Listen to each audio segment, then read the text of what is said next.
여러분은 지금 CBS 라디오 김현정의 뉴스쇼를 함께하고 계십니다.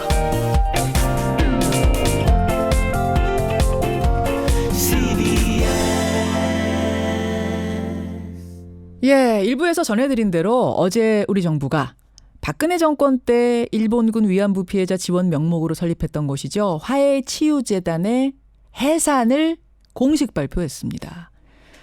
2015년에 맺은 한일 위안부 합의를 파기한다 이렇게까지 선언은 하지 않았지만 그 합의를 이행하기 위해서 만든 재단을 해산시킨다는 건 결과적으로 그 합의는 무용지물이 된 거죠. 무력화가 됐다는 얘기죠. 일본 외무성은 주일 한국 대사를 불러서 항의했고요. 한국은 국제사회 일원 아니냐, 위안부 합의 지켜라, 강력히 반발을 하고 있는 상황입니다. 예상했던 항의죠.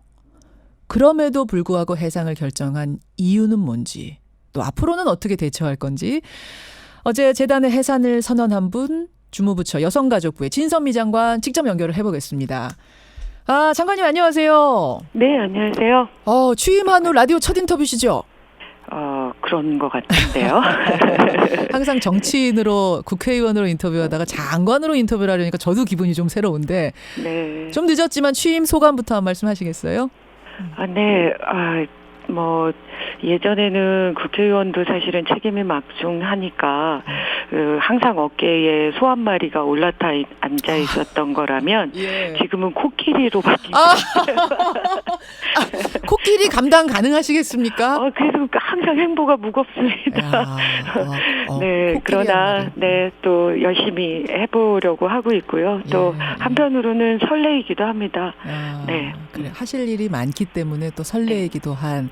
네. 어제 굉장히 큰 코끼리 한 마리를 감당하셨어요. 네. 화해치유재단 해산을 직접 선언하셨습니다. 어떻게 사실은 이게 한 3년 동안 굉장히 골머리를 앓던, 그러니까 합의하던 그 당시부터 지금까지 계속 골머리를 앓던 일인데 해산 선언을 결정적으로 결정한 계기는 뭘까요? 이미 알고 계시겠지만 올해 1월부터 계속 예상돼 있었던 일이고요. 굉장히 조심조심 단계를 밟아왔다고 말씀드리고 싶고요. 이미 우리 전 정연백 장관님께서 굉장히 심혈을 기울여서 관련된 부서 청와대나 또 외교부나 또 관계돼 있는 또 일본과 이런 부분들을 계속 조율해 가면서 저희가 조심조심 단계를 밟아왔다 이렇게 생각해 주시면 될 것 같습니다. 조심조심 밟아오다가 이제는 때가 됐다. 이제는 해산을 선언하자. 근데 이게 파기라든지 재협상 요구라든지 이런 건 아니더라고요. 그렇습니다. 이미 냉정하게 현실은 있지 않습니까? 공식적으로 정부 간의 합의라는 것 자체가 없어질 수는 없으니까 그걸 통해서 지금 조금 전에도 말씀하셨지만 실제로 어제의 그 발표 이후에 일본의 입장이나 이런 것들을 보시면 아시겠지만 사실은 잘못은 그쪽에서 시작은 애초에 엄청난 잘못을 했지만 그것이 처리되는 과정 속에서 우리가 마치 내몰려 있는 상황이고 이것이 합의를 공식적으로 깨는 것처럼 보이는 것이 또 우리가 처해 있는 이 복잡한 외교 관계 속에서 오히려 더 억울한 상황이 되면 안 되지 않습니까? 그래서 그런 부분들을 조심조심 밟아오고 있었다 이렇게 생각해 주시면 좋을 것 같고요.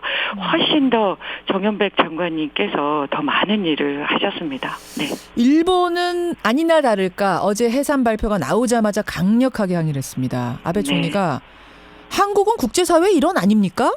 한국은 국제적인 약속을 지키십시오. 그 합의는 최종적이고 불가역적인 거였다. 이렇게 얘기를 했는데 어떻게 생각하세요? 네.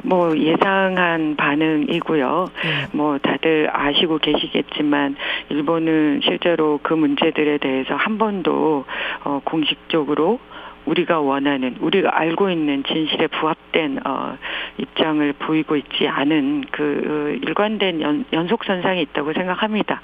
다만 저는 제가 이 문제를 굉장히 실무적으로 접근하고자 했던 것도 이 문제가 가지는 우리가 역사 속에서 이 위안부 피해자 할머니들과 관련된 이 모든 문제들에 대한 우리의 입장이 얼마나 중요하고 심각한 상황인데 단지 이 중간에 약간 삐끗한 이 사건을 처리하는 것을 우리 스스로가 크게 부각시키는 것은 옳지 않다. 저는 이런 생각을 했거든요. 앞으로도 우리는 엄청난 일들이 남아있고 그 안에서 조금 더 일본군 피해자 위안부 피해자 할머니들의 중심에 서서 우리 모두가 더 이상 이렇게 비극적인 역사가 반복되지 않고 우리 대한민국이 전 세계의 평화를 구축하는 어떤 미래적인 그런 입장들을 만들어낼 건가라는 것에 저는 집중해야 된다 이렇게 생각합니다. 그 말씀이 좀 어렵게 저는 느껴졌는데 그러니까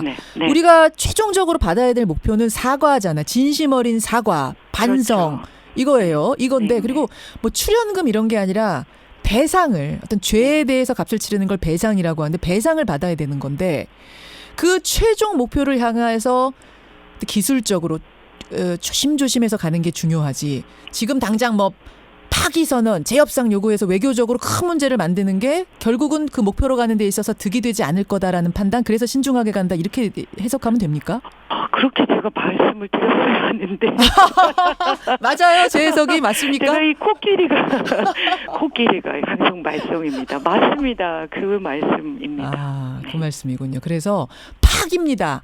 재협상입니다. 이렇게는 선언하지 않은 것이다. 그 말씀. 근데 그 합의의 결과로 받은 돈이 있지 않습니까? 10억엔. 우리 돈으로 한 100억 원. 사실 제일 좋은 거는 그거 그대로 돌려주는 거예요. 그래서 우리 아무것도 이제 받은 거 없다. 받은 거 없습니다. 이렇게 원점으로 돌리는 이렇게 가는 건데 일본은 안 받겠다는 거를 확실히 하고 있는 거죠, 장관님. 그렇게 알고 있습니다. 네. 그러면 우리는 어떻게 해야 합니까? 네, 그래서 그 문제는 저는 오히려 아까도 제가 말씀드렸지만 실무적으로 접근해야 된다고 생각합니다. 이제 처음 해산 절차가 시작이 되는 거거든요. 그래서 일단 저희가 직권 취소의 형식을 취하기 위해서 일단 청문 절차도 거쳐야 하고 또 청산인도 정해야 하고 또 청산인 절차를 밟아야 되는 거거든요. 법적으로. 그렇죠. 그래서 그 기간이 거의 뭐 6개월에서 1년이 걸립니다. 그래서 이 모든 문제와 관련해서 가장 현명한 방법을 만들어내기 위해서 다양한 의견들을 듣고 그 또한 조심조심 저희들이 밟아가려고 합니다. 왜? 아까 진행자께서 너무 잘 말씀해 주셨던 것처럼 우리의 목표는 명확하기 때문입니다. 그것을 향한 길이 어떤 게 더 중요한지를 판단하려고 하는 거죠. 그 일각에서는 반환을 전제로 어떤 법인을 하나 만들어 놓고 거기에다가 돈을 공탁해 놓고 매년 우리는 반환하고 싶습니다라는 의사를 일본에다가 전달하는 것도 방법 아니겠느냐? 우리 의사를 굉장히 분명히 하는 한 방법이다. 이런 의견도 나오던데. 뭐 그런 의견 다 저희가 접수하겠습니다. 정말 다양한 모든 곳들의 의견들을 진지하게 다 받아서 가장 적합한 방법을 만들어내려고 최선을 다할 것입니다. 알겠습니다. 그 2015년 합의할 때 세 가지가 있었어요. 하나가 바로 이 재단 설립이고 하나가 위안부 문제 가지고 상호 비판하지 말자 요거였고 또 하나가 일본 대사관 앞에 소녀상 이전 요약속이 있었는데 이제 재단은 해산했고 두 가지는 어떻게 되는 건가요, 장관님? 그 부분들도 제가 아까도 말씀드렸지만 실제로 저희가 일단 공식 합의가 있었다는 사실 자체를 없앨 수는 없기 때문에 부정할 수는 없기 때문에 그것을 뭐 우리가 뭐 나서서 파기했다 이런 명분을 그쪽에 제공하지 않고 이 문제를 잘 해결할 수 있는 방안들을 계속 고민하려고 합니다. 쉽지 않습니다. 최소한 일본 대사관 앞에 소녀상 그 계속 지금 사람들이 돌아가면서 지키고 있잖아요. 위안부 피해 할머님들은 물론이고 국민들이 그거 이전 원치 않는다라는 게 전체적인 여론이라면 무리하게 이전을 시도하거나 이러지는 않는 건 맞죠? 그럼요. 그건 네. 분명하죠. 예, 존중하면서 네. 방법을 찾아보려고 합니다. 알겠습니다. 네. 예, 진선미 여성가족부 장관. 제가 지금 자꾸 코끼리를 더 얹어드리는 것 같아 죄송해요. 갑자기 코끼리 2마리가 된 것 같은 느낌이에요. 네. 궁금한 건 많은데 장관으로서 지금 뭐 답하기가 뾰족한 답을 내놓기가 쉽지 않은 상황인 건 압니다. 제가 감안을 합니다. 예. 네, 제가 저를 조금 더 신뢰해 주시고 이 문제는 여기까지 질문해 주시고 더 중요한 것들이 있으니까요. 다음 질문 넘어가겠습니다. 네. 디지털 성범죄 얘기인데요, 장관님. 네. 조금 전에도 골프장 동영상 얘기했습니다만 일베 사이트에서는 여친 인증 대란이라 그래가지고 여성들 사진이 올라가고 그게 막 퍼져나가고 이런 또 사건이 벌어져서 경찰이 수사 착수하고 뭐 이렇습니다. 네. 예전 범죄하고는 성범죄하고는 양상이 달라요. 여기에 대해서 어떻게 파악하고 계세요? 맞습니다. 제가 2015년이에요. 벌써 한 3년 전인데, 그때 그 소라넷, 파동이 있었지 않습니까?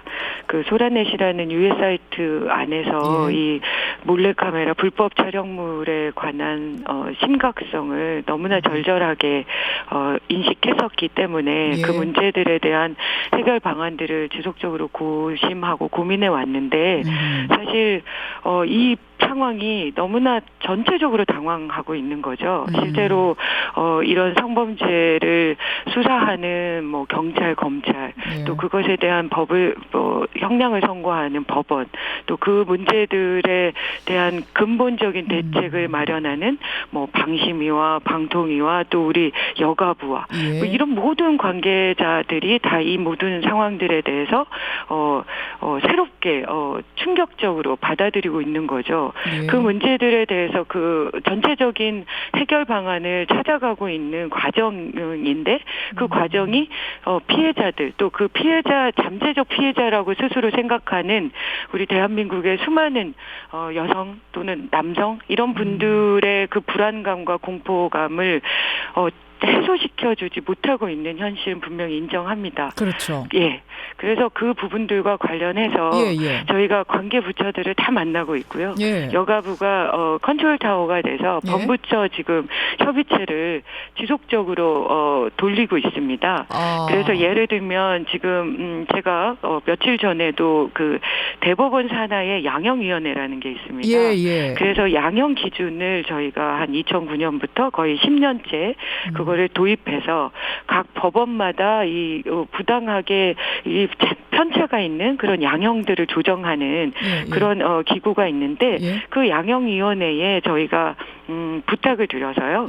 실제로 내년에는 디지털 성범죄만 관련해서 양형 기준을 수정하고 변경하는 문제에 대해서 전면적으로 고민해 주시라 이렇게 말씀드렸고 그렇게 아마 하실 겁니다. 훨씬 더 무겁게 지금보다. 지금 사실 솜방망이 처벌이라는 얘기 많거든요. 그렇습니다. 그러니까 실제로 이제 양형이라는 것은 누군가의 전과가 되고 또 그 사람의 인생에 영향을 미치는 거기 때문에 조심스럽게 접근을 하지만 실제로 이 행위만 보면 예를 들면 뭐 카메라 찍는 행위, 뭐 이 클릭을 해서 유포하는 행위 이런 행위만 보면 사실 그게 그 중하다 이렇게 생각 못할 수도 있으나 그것이 가져다주는 피해에 대한 심각성, 뭐 심지어는 생을 포기하는 이런 상황들에 대해서 인지하고 있습니다. 알겠습니다.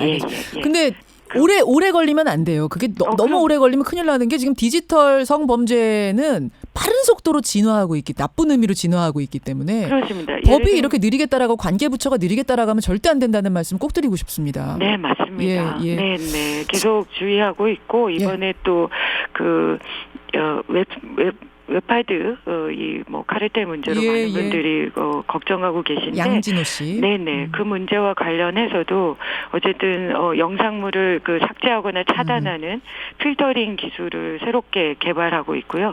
그것을 전달해서 강력하게 그 부분들이 파급 효과를 차단할 수 있도록 제때 골든타임을 놓치지 않도록 관계 부서들이 굉장히 노력하고 있습니다. 알겠습니다. 2분 남았는데요, 장관님. 자, 진선미 장관, 여성가족부 장관 만나고 있습니다. 얼마 전에 벌어졌던 이수역 폭행 사건도 그렇고 지금 보면은 남성, 여성 간의 어떤 성별 대결 양상이 사회 곳곳에서 포착이 되고 있어요. 네. 상당히 고민이 깊으실 것 같아요. 네. 정말 힘듭니다. 사실은 제 팔로워도 많이 내려가고 있고요. 그게 무슨 말씀이세요? 트윗에 제가 나름 또, 그 의정 활동을 열심히 했다고 예. 남녀를 가리지 않고 많은 분들이 좋아해 주셨는데, 예. 여성부 장관이 된 이후로, 여성들은 여성에 대해서 넌 뭘 하고 있니? 라고 하면서 화를 내고 있고요. 예, 남성들은 너 이주분이 꼴팸이구나 이러면서 또 화를 내고 있습니다. 여성, 남성 모두로부터 배척. 예, 모두로부터 엄청난 구박을 받고 있습니다. 구박을 받고 있고. 그것이 지금의 상황을 표현하고 있다고 생각하는데요. 예. 저는 호주제 폐지 운동을 하면서 거의 20년 동안 지금 20년이 됐더라고요. 맞아요. 그래서 그것의 의미를 제가 되새기고 있는데 사실은 정말 의미 있는 변화가 만들어지려면 여성만의 힘으로 또 남성만의 힘으로 이루어지는 건 아닙니다. 절대 아니죠. 예, 우리 사회가 새롭게 정말 모든 구성원들이 자기의 개성을 마음껏 발현하고 평등하고 민주적인 사회 속에서 자신의 재능들을 발휘하며 그런 행복을 추구할 수 있으려면 남녀가 화해하고 서로 협력해야 되는 거거든요. 그거 알거든요. 원론적으로는 다 뭐 누구나 인지하고 있는 건데 그게 현실에서 지금 안 되고 있는 건데 뭔가 정부가 할 수 있는 게 있을까요?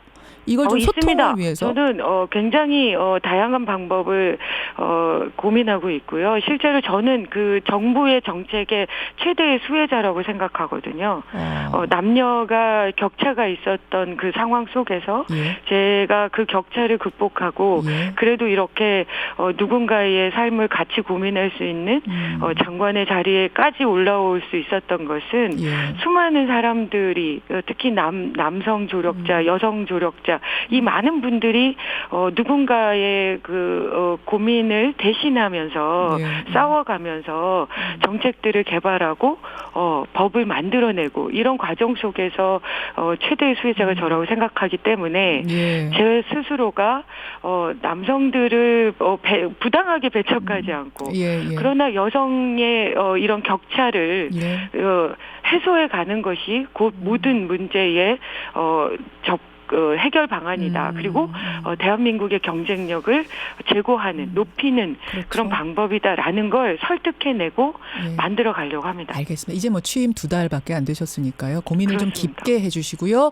네. 제가 오늘 한 코끼리 3마리 정도 얹어드린 것 같아서 5마리 같은데. 감사합니다. 예, 그 무게를 잘 감당해내시기를 부탁드리겠습니다. 고맙습니다. 네, 고맙습니다. 예, 여성가족부 진선미 장관이었습니다.